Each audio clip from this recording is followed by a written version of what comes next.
And here we are for vlog 217. It's your homie, your buddy, your pal, your best friend, your confidant.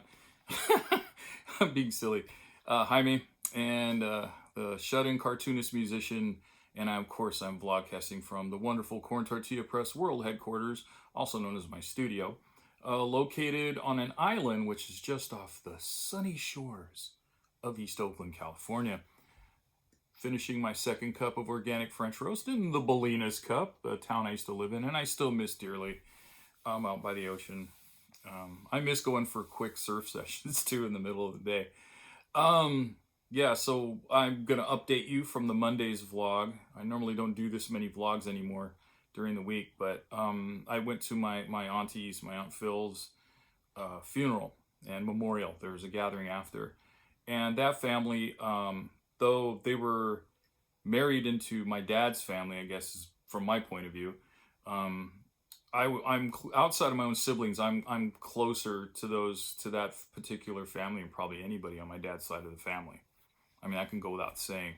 And it's by age, 3 kids: Jimmy, Christine, and Tony Ann.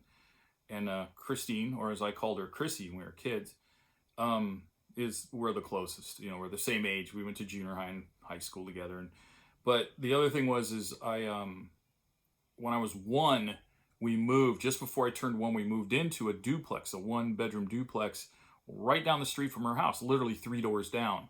And so I was there from almost 1 until 4.5. And then we moved to San Francisco. Me and my mom did anyway.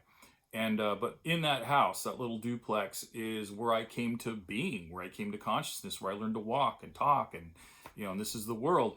And Chrissy was my friend, my best friend. We were the 2 little kids, and we had trikes, and we were laughing about it yesterday, how riding the trikes from each other's houses as 3 years old, it felt like we were like traversing the planet, like we're going across a continent. Hey, you're 3, right? You got legs about this long, and everything's far. Yeah, we laughed a lot, and oh God, I couldn't. At the end of the funeral, though, I thought I could hold it together, and that was the end of it. But I did get to see, like I said, my cousins. I got to see my cousin Tina, who grew up in the house I lived between the two houses. She was my dad's sister, my aunt's daughter, and she was there. It was always good to see Tina, and I loved her dad. Man, Tommy was awesome, Uncle Tommy. But yeah, I'm digressing a little bit. And I did park in front of that little 1-bedroom duplex. It's still there. They still have the same tree. They still even painted it the same color, that misty, like a mint green, almost kind of a dark mint green. And it was just, I took pictures of it. It was just surreal, and that whole trip, it was like, especially when I got to their house, because Chrissy bought the house next door to her mom's years ago. And so she was the caretaker of her mother the last couple years of her life. And so we had the memorial at her house, her mom's house, where she grew up in. And that was my first time in there since 1998. And it's just a time machine for me. Oh my God, I can remember when the pool was put. I remember when the brick barbecue was built. I remember this was closed off, now it's open, and then at my little ex-house down the street, I parked in front of it. And it was just, oh my goodness, the memories just flooded back. So that was a good thing. But I hate goodbyes. I hate goodbyes. A lot of parties, I'm infamous with friends of. I never heard this expression until 10 years ago.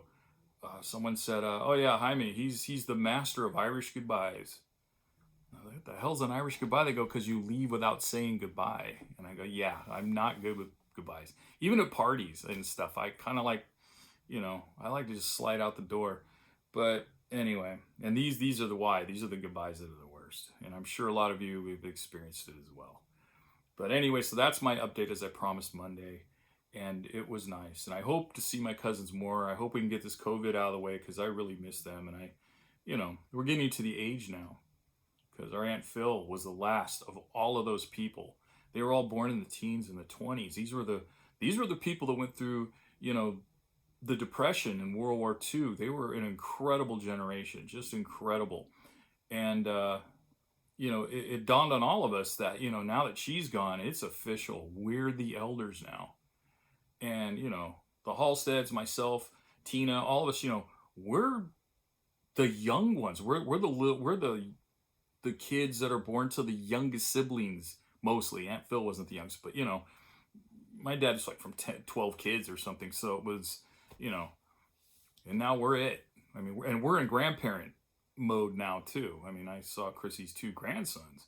So anyway, it was quite a day, and it was good. It was good to see everybody. I like talking to her son Chris. He's a great guy, and his wife and their boys. Chrissy did a great job with her son. Wonderful. He's a wonderful man, and the future's in good hands with people like him.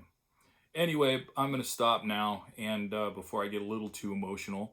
And but I like to thank you all for joining me. If you go out today, which I've already done this morning, sure to mask up, wash and sanitize the old hands, and keep your distance from people. We got to make this thing go away, and that's the only way it's going to really happen. All right, everybody. Hope you have a wonderful Wednesday, and this weekend I guess I'll talk to you if I remember. All right, everybody. Thanks for joining me. I'll see you next time.